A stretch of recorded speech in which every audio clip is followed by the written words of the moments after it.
கர்த்தருடைய பரிசுத்த நாமத்துக்கு ஸ்தோத்திரமும் துதியும் கனமும் மகிமையும் எப்போதும் உண்டாகட்டும். இந்த நல்ல நாளை காண செய்த தேவாதி தேவனுக்கு கொடான கோடி ஸ்தோத்திரம்.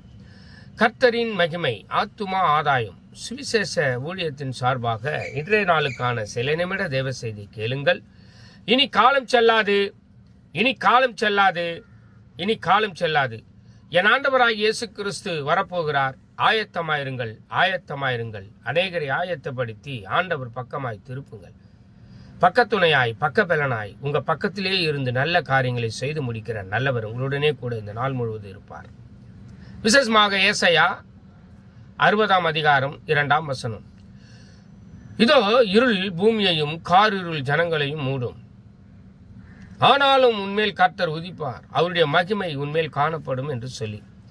எனக்கு பிரியமான தேவ ஜனமே, இருளில் இருக்கிற ஜனங்கள் வெளிச்சத்தை கண்டது போல எல்லா இருளும் மாறி இதோ அவருடைய மகிமை இந்த நாள் முழுவதும் உங்களை வழி நடத்தும், உங்களை பாதுகாக்கும், எல்லா காரியங்களும் வாய்க்க பண்ணும்.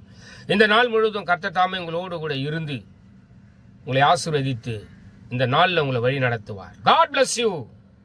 God bless you. கர்த்தர் தாமே உங்களை ஆசீர்வதிப்பார். ஆமென்.